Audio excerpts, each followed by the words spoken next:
My name is Sean Hamilton, and I'm here to tell you about a situation that turned into a crisis for Mind Talk Hypnosis. Now, Mind Talk Hypnosis is a private practice run by certified brain health coach and hypnotherapist Kristen Rivas.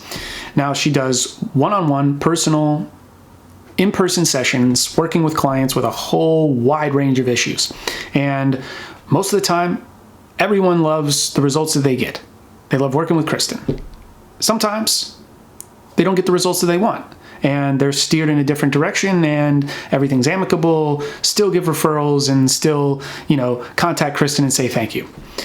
From time to time, some people really just weren't a good fit. They weren't a good personality fit. There was a mismatch there, and, kind of went another direction, and everything was great. However, there was a situation about a year ago in which a client did not like their results, so much so that they sent Kristen emails, called and left their voicemails, and sent her text messages saying all sorts of kind of misogynistic and sexist statements and attacking Kristen's person and her business, and just really saying a bunch of really nasty things, as well as threatening his own life, as well as Kristen's and her business. And so this is where the situation turned into a crisis. It went from someone just not liking the results that they got, maybe asking for their money back or something, but this situation turned into an all-out attack on Kristen, using a whole bunch of really nasty language and kind of hyperbolic statements. So there was a lot of problems that kind of arose in this particular situation because Kristen is bound by HIPAA requirements. She's bound by mandatory reporting requirements. She's also bound by, the doctor-patient confidentiality, as well as kind of the Hippocratic Oath and wanting to do no harm to this person. And so the questions that arose and how Kristen was supposed to be able to deal with this was contacting, the licensing board in the state of Washington, contacting insurance, contacting lawyers, contacting the police, contacting the courts, and really trying to assess what Kristen is allowed to do, allowed to say. She knows that she has to report this situation to the authorities in the sense that he's threatened his own life and the life of other people. So what is she really allowed to do?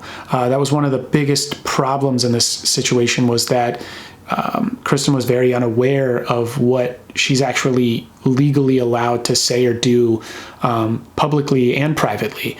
And so this situation kind of came out, and she did call the cops and, had to report to the authorities that this person was threatening to harm himself and other people. That created a second wave of public outlash. He had already gone to Facebook and Google and Yelp and left really negative reviews after the situation started to kind of escalate.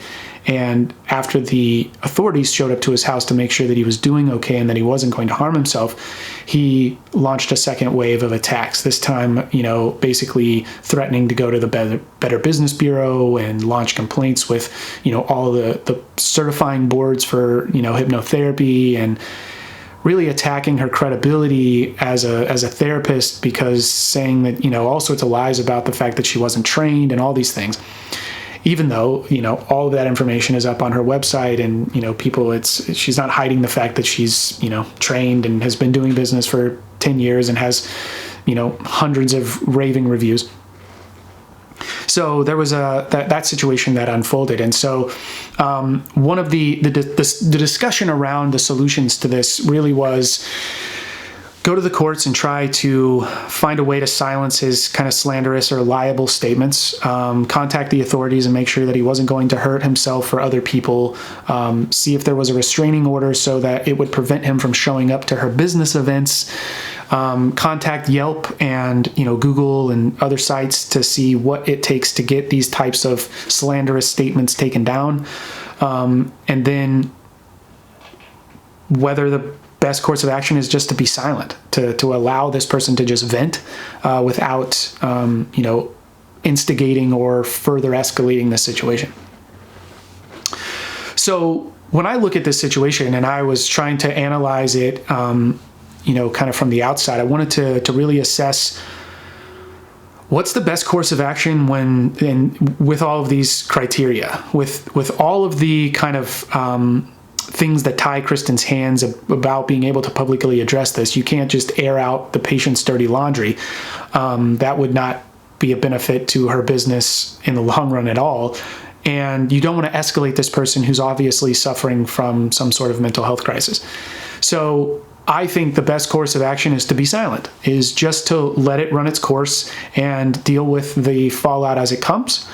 And based on the sensitivity of it, it really seems like the only course of action that can really legally be taken, because, the reasons for that is that engaging in an online conflict with somebody who's already suffering with a mental health situation, there's no upside for Kristen in that situation, PR-wise. Just launching in and trying to defend yourself against attacks kind of makes it seem like he's got some sort of credibility to it, right? That you are threatened by what it is that he's saying hyperbolically in his state of emotional breakdown, which doesn't really bode well for a therapist. And so given her role, this isn't, she's not a restaurant owner, and somebody's not just saying a bunch of hyperbolic things where you could just, launch into their lack of taste buds. You can't really say what was causing his breakdown. You can't talk about what was happening. And so if you can't be fully honest and authentic, there's really no reason to say anything at that point. And so, they're obviously unstable, and so just allow them to, take the course and then deal with, getting Yelp to take them down and Google to take them down, and really learning from this so that all the actions that are taken after this, which is continually monitor the social media, which was done, consistently monitor Google, Yelp, Facebook, YouTube, all the places that this person was leaving comments, continue to monitor those so that you understand if he's continuing to engage. The next action to take beyond kind of addressing the social media aspect was to create a FAQ page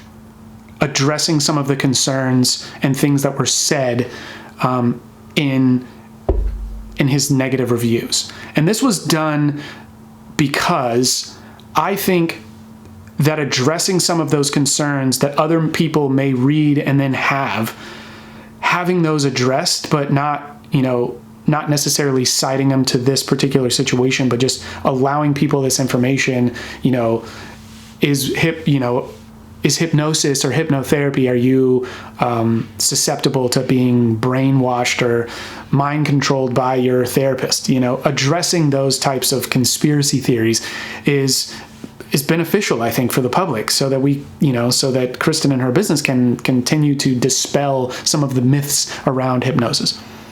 So I think that would be of great benefit moving forward, is to kind of include those into the FAQ page so that it's searchable and it can actually create content, and she can actually write articles and blog content around dispelling some of these myths. I think would be really great. One other thing was to create an internal kind of PR strategy so that everything that happened, really looking at this situation and saying, from the moment that an email is given back after a session and this person has this attitude, what can be done from that point on, and kind of walking through kind of a flow chart of, really assessing this person's behavior, their languaging, and understanding the escalation model of what this person could be going through and how you're going to handle that. I think is an incredibly important step for Kristen's business, as well as just people that are in the type of therapy that are, susceptible to getting these types of unstable clients attacking them in their business.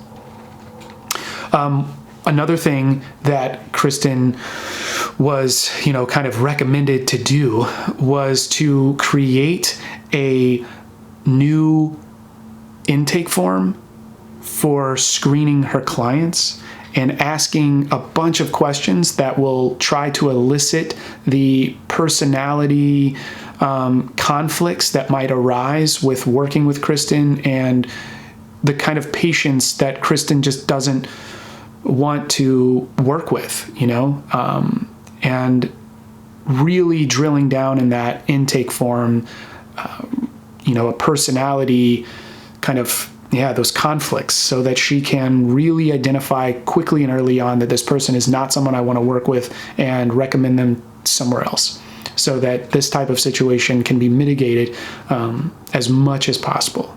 And so those were a lot of the lessons learned and the recommendations that I would make to Kristen in the future if she had to deal with this situation again, as well as really any kind of therapeutic role that I think this was a really incredible learning lesson for a lot of therapists who might be in the similar situation, who are running private practices or even, larger practices. That how do you handle these types of situations, especially in a small business with, little resources, and you don't have like a law firm on retainer.